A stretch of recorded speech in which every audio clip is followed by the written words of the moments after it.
Hi there, Erica Bear. Hello there, Tiffany Burns. And this is a school leader's playbook by connecting through conversation. All right. So, what are we going to chat about today? Well, today we're going to chat about those concrete steps to plan a tough conversation. In our last episode, we talked a lot about why those conversations are important and why we tend to avoid them. And so today we're going to talk about how to actually plan for that conversation so we can go in really calm, clear, say what needs to be said, and, get a little more sleep like we talked about last time. Right. Well, the first step to that, of course, is getting to a planned conversation because so many of these tricky things just show up on the phone or they show up as we're walking down the hall or in our office. And so the first thing we want to do is think about how can we move those tricky ones to a time when we will have time to plan it. And there's a couple different techniques for that. Well, when you're, as a school leader, you're all over, right? And somebody always inevitably stops you in the hallway and says, "Hey, do you have a minute?" And you, Sorry. We have negative minutes. Yep. it's 0 minutes, negative minutes, exactly. Um, but you can't tell them, "Sorry, I don't have time for you right now," because what they're going to hear is that you don't have time for them or that they're not a priority to you. But that's not what you mean at all. No, it's not what we mean, and it's also the truth. And there's a couple of different things, right? One is you're legitimately on your way to something, you're late, you aren't going to be able to be fully present for the conversation. And then there are other times when even if you had a minute, you know that this conversation is something that we should really be prepared for and make sure that we can do some of our homework, get some things lined out, and make sure that we can actually dive in feeling ready for it. And so there's a couple sentence stems that we love to do this. For me, my favorite when someone comes up to me and is like, "Oh, do you have just a minute?" I love to say, "Oh my gosh, you're worth so much more than a minute. Let's schedule a time when we can really sit down and have a conversation." Yeah, absolutely. Well, and I love that you have that as a sentence stem too, because it's like, put that in your back pocket. Here's what I'm going to say to help buy me some time. Um, the other one that I really love, and this is going to sound a lot worse than I mean it, but don't answer your phone. And, really use your voicemail, lean on your office manager, your assistant, whoever you can. It is very infrequent that someone has a true emergency and they must meet you right now, or they must communicate with you right in that moment. Yeah, no, I think voicemail is my best friend. And when I'm in a position where I don't have, where my phone calls can always go to the secretary or to someone else, it just makes our ability to prepare for those conversations so much easier. I think another thing I like to say when I have someone come in who's really upset, so if I've got a parent who's shown up or a staff member who's shown up, and it's not that they're asking for a minute, it's that they just want to talk right now. What I like to say is, you know what, this is really important. I want to make sure I can give it the attention and time it deserves. I want to gather a little bit more information.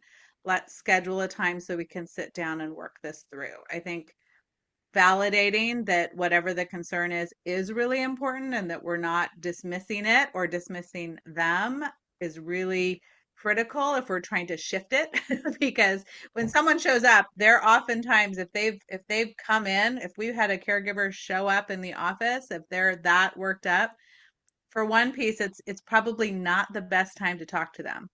And one of the pieces we know we need to do is de-escalate the situation. And in this case, most often we need a little bit of time to do that, but also they need to know that we hear what a big concern it is. We're taking it super seriously and we are not dismissing it. We want to be able to really dive in because we are taking it so seriously. Absolutely. Well, and what you're doing when you're postponing that conversation is just like you said, we're having a couple things happen. We're letting them de-escalate a little bit. And that's what I meant when I was saying don't answer your phone, right? Yep. They Mhm. call in the heat of the moment, right? They are Right. very escalated or they're stopping by when they're really escalated. So we want to give them a little bit of time to cool off. And also, I don't want to go into these conversations if I can have a little background, before I go in. There's might be some people that I need to talk to, some folks that I need to check in with. I might need to do some investigating before I have that conversation. And so, what I want to make sure is that I'm going in as prepared as I possibly can. Right. Yeah, and there's some other sentence stems too, and definitely consider any of them that feel comfortable, right? So this conversation is really important. I want to make sure I can give it the time it deserves. I'm committed to figuring out how we got here. I need some time to do some investigation so I have all the information we need to problem solve. That's that homework piece. If we have a heads up and we can go into the conversation informed, we're going to be in a much better position to respond. And again, like this is too critical to be rushed, or this is too important for me to not do some work on the back end. Let's make sure that we can schedule some time to problem solve together. Well, and I do think that this only works if you're legitimately punting to buy time. Yeah. You Yeah. can't just not have the conversation ever. That's not fair. That's cheating. Yeah. Right. But, and so if we're saying to somebody, let's schedule some time, like you said, let's schedule some time where we can actually sit down to have this conversation, we actually have to schedule the time. Otherwise we've completely broken trust with them. If we say we're going to talk about it and don't, that's not going to work. Right. And in an ideal situation, you're scheduling it right then. You're like, Mhm. oh my gosh, this is so important. I want to make sure we give it some time. Let's pull up our calendars and figure out when we can find a time. Or let's go out and talk to whomever, if you are lucky enough to have someone who manages your calendar, and find a time that's going to work for both of us so that they know it's not being dropped.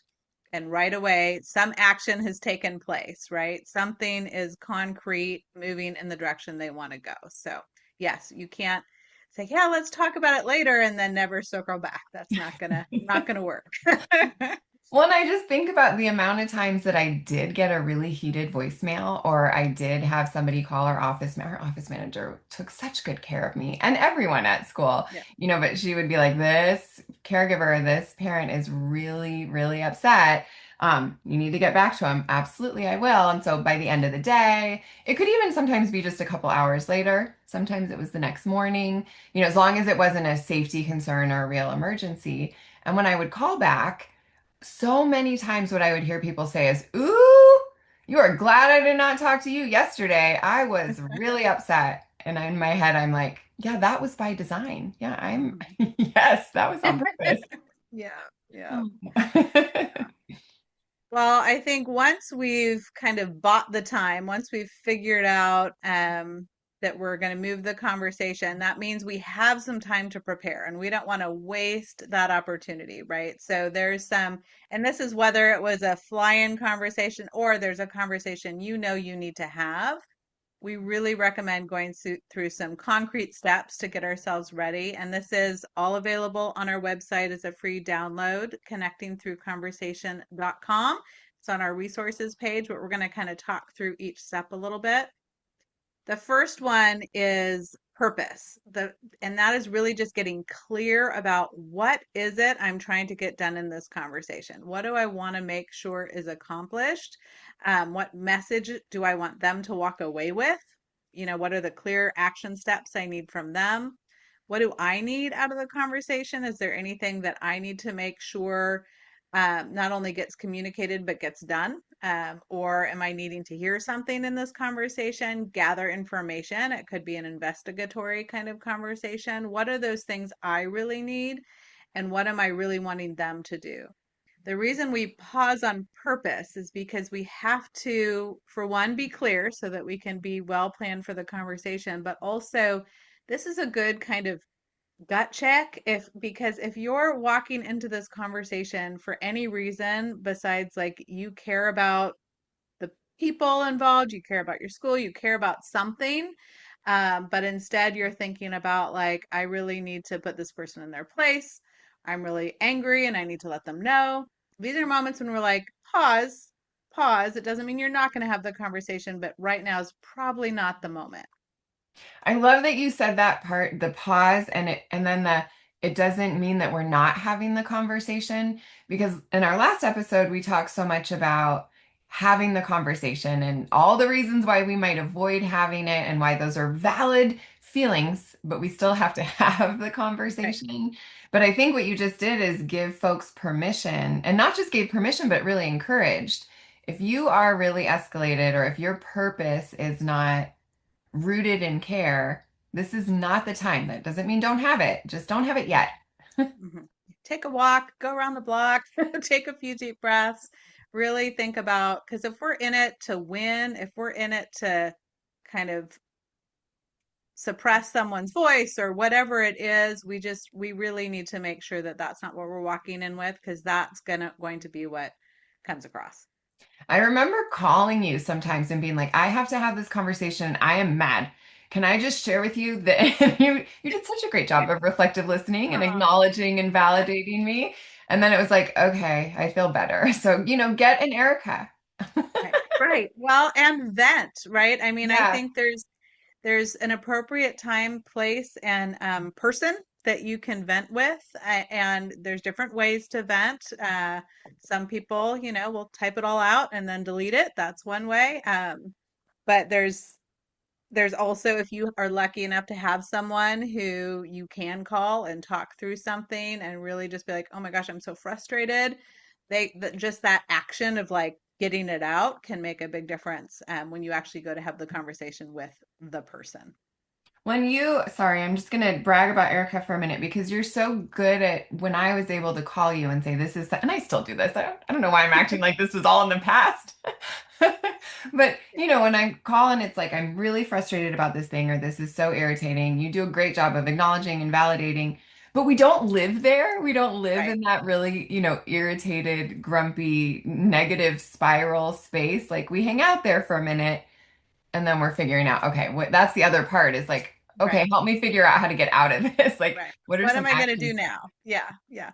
Well, and also let's be clear that I make those same phone calls to you all the time. You're equally as skilled, and it is just having that person can be so critical. And then, right, it's vent, move to solution. So it's like let's get it out. Let's like all of the things that we need to say, and then think about how are we going to actually move forward. Okay, I guess I do need to talk to this person. How am I going to do that? What are some of the things I should be thinking about? Yeah. Yeah. Well, and I think the next piece is really choosing a method of conversation. How are you going to deliver this conversation? Um, as someone who, as a school leader, we're often pretty skilled in communication. And the amount of times I've had to do communication cleanup because someone sent an email that should have been a phone call or that should have been a Right. sit down meeting. Oh my gosh. Yep.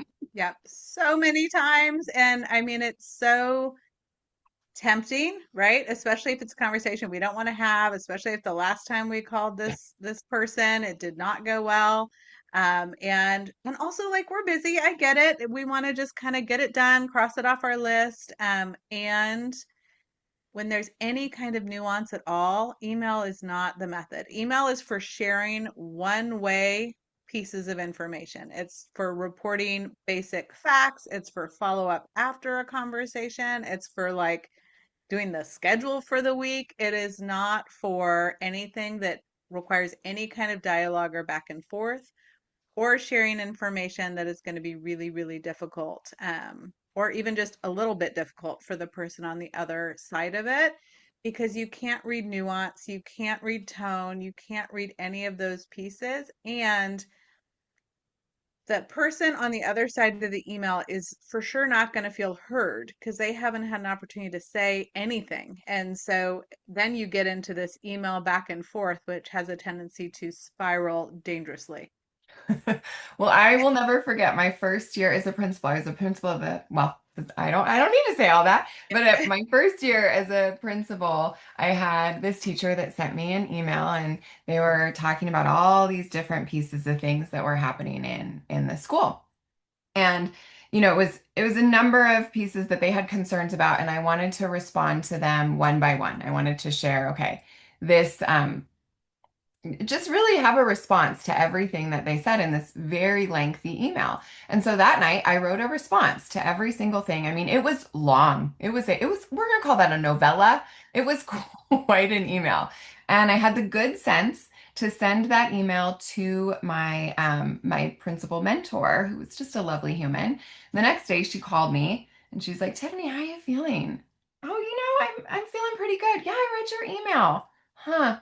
How are you feeling now?" I mean, was that cathartic for you? Did you get a lot off your chest? And I was like, "Actually, yes, I did. I feel a lot better. I got a lot written out. And yeah, I feel better. I feel really prepared."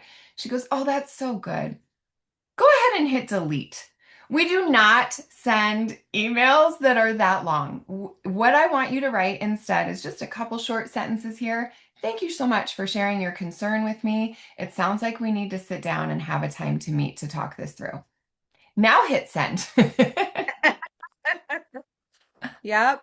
Yep. And all of that pieces, all the things that you typed out, all of your responses, and I didn't read it, but I'm gonna guess there might have been some defensive tone in there. There might have been some like attempts to win in the conversation, but at the same time, you've also done a lot of preparation so that when you do sit down with that person, you are going to have thought out kind of all of the concerns that they may have brought up in their original email. So not wasted, not wasted, but for purposes of venting more than anything else. Absolutely. Well, and so much more productive to sit down and have that conversation. Right. So that is, yeah, just like you said, if it's nuanced, if there's something complicated, then we need to do that in a sit down conversation. There are times where something is really urgent that we have to communicate right away, and that could be done. I'm thinking about, communication with caregivers, those kind of things.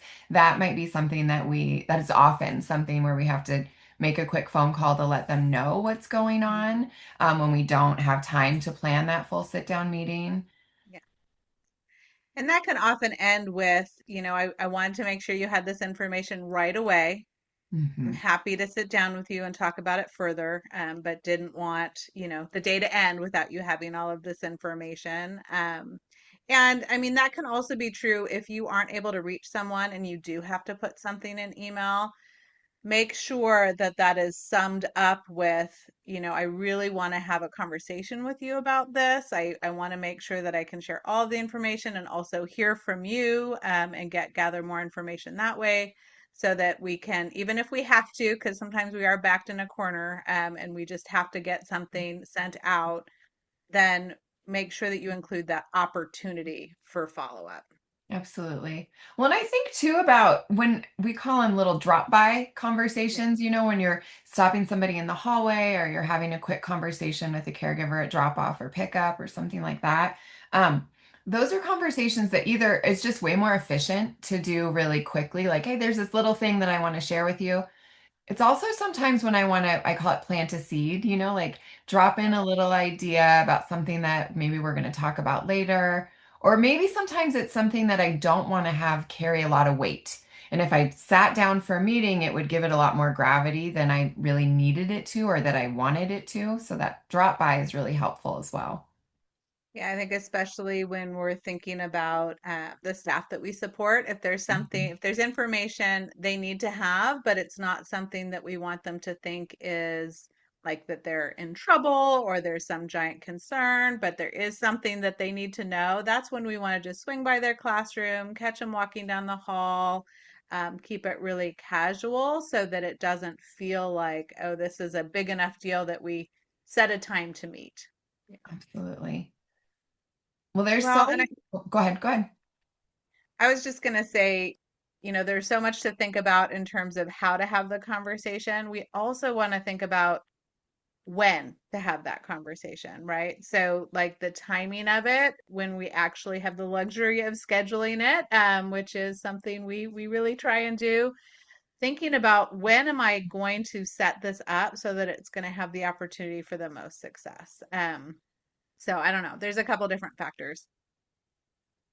The Oh, first one that the first one that I think about is if I'm talking to a staff member, I want to make sure that I'm having the conversation at a time that is going to have the least impact on their ability to do their work, right? So if it is a teacher and I know that They're not going to be able to go right back into the classroom after the conversation because maybe it's going to be pretty difficult. I'm going to try and schedule that at the end of the day. At the same time, if it's a teacher where I know like their anxiety around a conversation is going to be so intense that we need to just have it, then I'm going to schedule that at the beginning of the day, right? So same things we think about with kids, right? Like we're not going to pull them out in the middle of math class to have a really important conversation if that's an area that they struggle with teachers. We also want to just make sure that it's at a time that's going to have the least amount of impact, Well, and it really means that we need to know our staff. We right? need to really know, oh, this is someone that I know this is going to really stress them out. So yes, let's have it really quickly, because they will not be able to think about anything else until we have it. I also think about you know, the hard part, well, there's so many hard parts of being a school leader, Right. but one of the hard parts is, again, we don't get to explain to anyone else, what's going. There's so much of our job that we can't share. So much of our job is confidential. And so sometimes we are supervising staff, who we know are going to talk about the conversation that we're having and share that with colleagues and represent it in a pretty negative way. So we've got different strategies for that. Right. If you've got someone who's going to spread a story that maybe isn't the story that is accurate, or maybe is just something that shouldn't be talked about in that kind of way, then we try and schedule it like 4 o'clock on Friday, if at all possible, or at the very end of the day again, so that they just have less opportunity, less access to folks. It doesn't mean they aren't still going to do that, because they will, but providing some separation and some time when they can't just go into the staff room and have an audience of a whole bunch of people can help just limit the gossipy parts that can sometimes happen with these really tough conversations. Absolutely. Well, and then did we cover everything on timing, do you feel like? I think so. Well, I do want to give one Yeah. cautionary piece around the amount of time you schedule for these really Oh, important meetings because we're busy. I have not met an educator who isn't busy, and school leaders tend to have calendars that are back to back to back to back, right? I have this meeting, then this meeting, then this meeting. And if one of them starts running behind, then you end up with a line outside your door, right? And so for these, I think it's really important to schedule, first of all, enough time. Don't try and sandwich it in. Oh, I have 20 minutes between this thing, and I'm going to try and just get it done in that amount of time. These conversations are a huge deal for the other person. And this is oftentimes it can have an impact that is significant for them. And so we want to make sure that we are providing the dignity of making sure that we are giving it the time that it deserves for them and for us. The other piece is it sends a really awful message if you're in the middle of a really difficult conversation and all of a sudden, like I get really anxious when I'm running behind and I start to get a little bit snippy and I get, I'm just not my best self when I know that I'm running late. I get anxious. And so I don't want to be in a situation where someone's knocking on the door or I'm starting to check my watch reflexively because that sends a really awful message.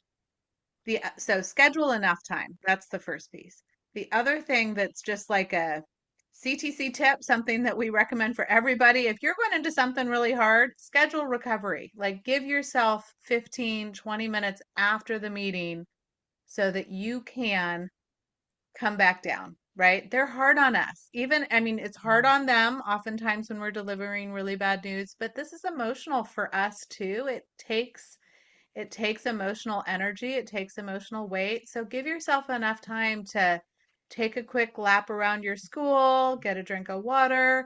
I would sometimes like need to sit on the floor in my office and take a few deep breaths. Like whatever it is for you, like give yourself the gift of that time. So schedule enough time and schedule a buffer. And if it doesn't take that much time, great. I've never complained about found time if a meeting ends faster than I anticipated. So just be generous with your calendar when scheduling these tough meetings. I'm laughing at myself over here because of course I forgot that part. I was like, there's something else we wanted to say. Because Erica knows so well how I'm going to call it, I'm just an eternal optimist. And that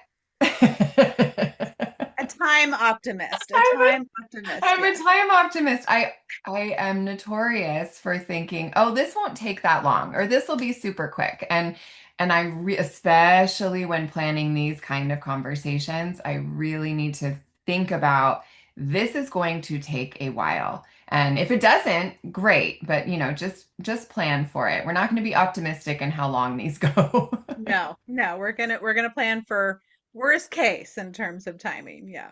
Absolutely. Well, and then the other piece that we really have to think about is when to tell the person that we're going to have the meeting. There's a lot that goes into that.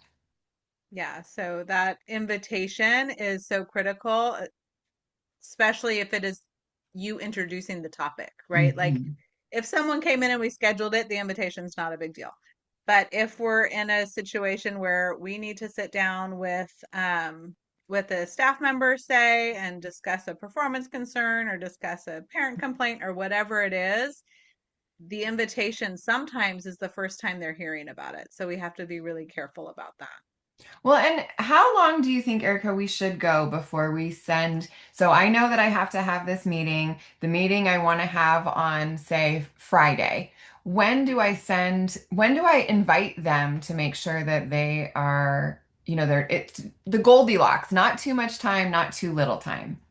Yeah, I think for me, it was always about 24 to 48 hours, if that was realistic in what I know about the folks' schedule, right? And how that's going to work out. So 24 to 48 hours gives them enough time to plan and, be there. And if they're wanting to bring someone with them, oftentimes we need to coordinate with union folks and that kind of thing. That hopefully is enough time, but it's not so much time that they're going to spend an entire week feeling anxious about it, getting defensive about it, talking to all of their colleagues about it. And so we don't want it to drag on.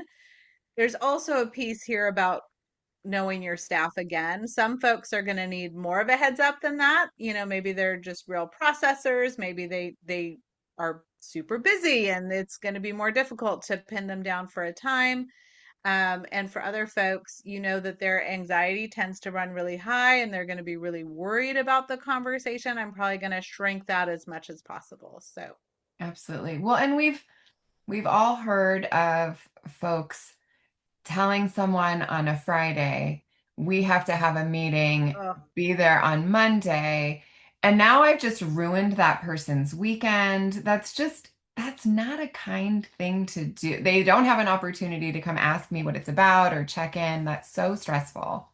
yeah, and it gives them too much time to have unanswered questions. So, Mhm. because there's no opportunity for a back and forth. I did have a situation like this many, many years ago where an invitation was sent on a Friday, meeting was on a Monday, and there wasn't enough information in the invitation to let them know what it was actually about. And so what happened over the weekend is they turned it into a much bigger deal than it was. They just ramped it up to this huge thing. And it wasn't. I mean, it was a concern we needed to talk about, but it was not like a giant deal.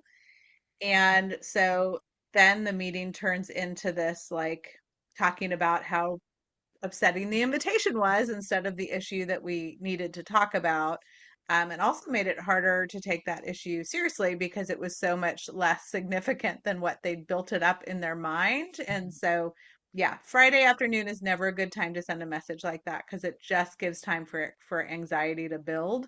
And for me, and I think for a lot of people, an antidote for anxiety is action, right? You do something. And over the weekend, you can't do anything except maybe send a bunch of emails that hopefully, because we have good boundaries, are going to go unanswered over the weekend, right? So it's that um, it's not a fair thing to do. So avoid the Friday afternoon email for Monday morning. There are times when like there's an emergency, it has to happen that way.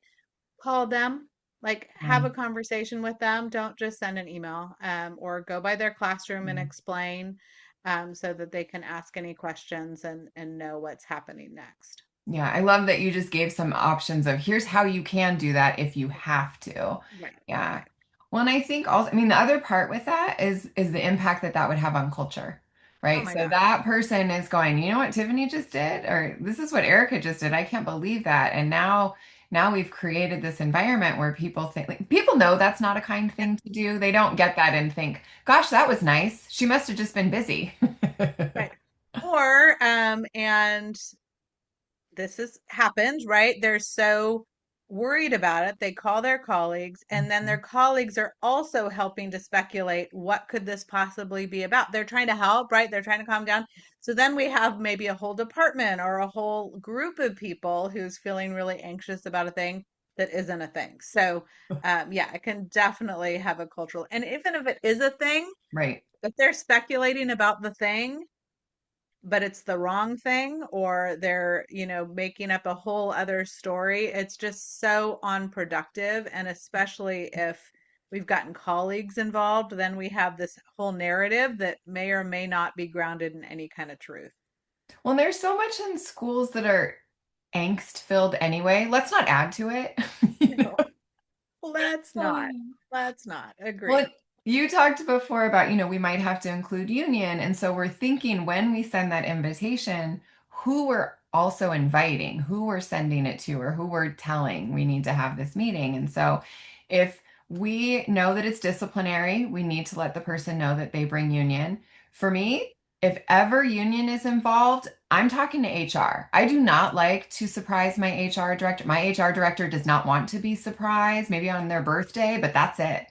Yeah, no, that is true. And be nice to your HR people, because they can make all the difference in moving things forward when that needs to be the thing. So yeah, loop them in early. Even if Absolutely. it's not going to turn into a big deal, just make sure that they're not surprised, because we never actually know the direction that some of these meetings are going to go. Right. Well, and also the same as with the caregiver. If I know that they're bringing lawyers, well, I'm letting my superintendent and HR know, and then we're showing up with lawyers. Or I Yeah. might have some folks from district office that's coming as well. We just want to make sure that we're very clear about who needs to be included in the meeting. I also Yeah. think about if it's a really big meeting where there's going to be a lot of people there and it's just me or it's a grievance meeting or something where I've got, my staff member, the union president, then I've got also the union rep. I might ask to have somebody kind of, I don't want to say on my side because we all are on the same side, but I might want to have someone that's there that can help support me as well or even be a note taker. These meetings can get really heated. Yeah. I'm so glad you said that, because, we let staff know that they can, I mean, really, they can bring whoever they want to these meetings. If it has to do with their performance, it's really, they have lots of options in who they can bring. And and same with parents, they can bring advocates, they can bring whomever they feel like is going to support them. Some of the most challenging meetings I've had have been because they brought like an aunt or a cousin or someone else into the conversation without all the information. So having someone there who is just there to be a support can really help kind of level the playing field a little bit. If you're the only one who has the opportunity to respond and pipe in and also take notes and also make sure we're tracking all the action steps and also holding all of those things that we have to do as the leader, that can be really challenging. So yeah, invite a friend, but not a friend from home, obviously, but someone from the district office if that's what needed. If you're lucky enough to be on an administrative team, bring in your assistant principal, bring in someone else who can sit with you and just also be the person who after the meeting you can make sure, did I capture everything? What did I Mhm. miss? Let's go through the notes. And yeah, I think it's really, really helpful to think about that. Well, and I think too, when we're explaining who that person is, I'm not going to say this person is here to be a support for me. No. I might say, and this person is here to help take notes or, Yeah. what I need to give that person a job and a role so Yeah. that it's Mhm. clear to everyone else in the meeting why they're there. Yeah. Yeah, this is Yeah. my Yeah. emotional support human. Thank you. Yep, yep. And I mean, I've had a situation where someone did that. They invited someone in to be a support and announced it as that, and it set the wrong tenor for the meeting. Mhm. So yeah, give a job, give a role. Yep, absolutely. Important step. Um, and as we're thinking about like all the people, where are you going to have it? Is the Mhm. other thing that we think about. That's kind of the next step. So we've sent the invitation during that Goldilocks time. We've got all the right people in the room. We've given it enough time. Where we have the meeting also makes a difference. So, um, if you are lucky enough to have an office with like a conference table and enough space for everybody, that can be a really good place for those meetings that are, you want it to have some gravitas, but it's not like a huge giant deal. It might be difficult, but it's not like we are terminating employment or something giant, right? The office can be just fine for that. Although I love my office and I don't always like to have, and people come to my office for all kinds of reasons, and I don't love having really difficult meetings in those in that space. So I'll also use the conference room. Absolutely. Well, and that helps too. So, say we're having a really difficult meeting with a staff member where we have to share some performance concerns, and they've got their union rep there. If I have that meeting in my office, it is so awkward at the end because they need time to talk and communicate. And sometimes the staff member is crying or really escalated and upset. And so then I want to be kind and just say, well, you can go ahead and have my office. Then I'm like crawling over them to get my walkie and to get, to grab Right. my water bottle. It just makes Yeah. it awkward. But if I'm in the conference room, I can just leave them in there and then I don't feel like I can't get into my office for the next 45 minutes. Right. Right. Yeah. No, I think having that backup space can be really useful. There are also times, like we said before, when you don't want to give the conversation a lot of weight, when you want to make sure Mhm. that it just feels like a conversation that we might have every day. That's when we're going to try and swing by their classroom. We're going to catch them in the hallway. We're going to, catch a parent at pickup or drop off. So that can also be a location piece to think about. If we're having a conversation too, and we want to make sure the other person feels as comfortable as possible, that's a time when I might schedule the meeting in advance as opposed to a drop by, but I might schedule it for their classroom if it's at a time when it's going to be empty or in a space where they're kind of on in their own territory, can also be a kind thing to do, if we're wanting to make sure that they feel as comfortable as possible. Absolutely. Well, and then the other piece, and we'll just spend a minute on this, but where I sit when I'm in the meeting, and I'm particular. I have a certain spot in different, in our conference room and in the office that I like to sit at because I want to be able to see the door. I want to make sure that I can see the clock and that I can see folks. And so I will go in early and just put my yellow pad and my I save my seat. I love that you said that. Yeah, time, not optimist, and particular about your seat. Those are two things I know to be true about you. And I'm the same, especially for a meeting like that. I want to make sure that a couple things are true, just like you said. And so I will. I'll go in and reserve my spot. And if someone comes in and sits there, I'm like, did you not see the water bottle, the yellow pad, all the things? I need you to. No, I don't actually do that, but But it is it awkward. matters. It is awkward. You're like, but now I'm not gonna be able to see the clock, and now I'm not gonna. Yeah, so it does really matter where we sit, and then we need to just make sure that we're ready. Like we've got to be really clear. About what needs to be Yeah, communicated. yeah, Absolutely. So we want to do our homework beforehand. I want to, print off email exchanges if I need to. I want to do all the evidence gathering. I want to be really clear with the specific dates, times, the times that I've had this conversation with them before, whatever I need to have to make sure that my message gets across. I want to be clear about that. I want to write it down. I'm going to print off this planning guide from our website, I mean, which Hmm. I literally do, and then Yep. fill it out so that I'm very clear in the conversation about what I need to share. Right. And I also print this off. I've got a stack of them. I use them all the time, even though, I mean, I've been having these conversations for a lot of years. It makes a difference if you have it in front of you. For this part of it, it's also where you need to make sure you've done your homework, because these are the things that they can't argue about, right? Like you were late on this date, this date, this date. You the transitions were this long on, during this observation, this transition was this long, this transition was this long, this transition was this long. These should be things that are facts, they're data points, and they can't be argued with, right? In this email that was sent on such and such date, in this meeting when we discussed such and such, and we have the documentation from that, because this isn't a time where we want to have a lot of opportunity for back and forth about the facts, right? So we're going to avoid words like always and never. We're going to make sure that we're taking judgment out of the statements and just like, this is what happened, right? Absolutely. Well, and the other piece, when I'm thinking about what I want to communicate, I'm also thinking about what obstacles I think might occur, right? So this is where it really matters. Again, it always matters how Yep. well you know your staff. But if or I think that this person is going to say this thing, I think they'll probably respond in this way. That is excellent to think through. Think that through, and then how will I address it? And it's not just with staff, that's with caregivers as well.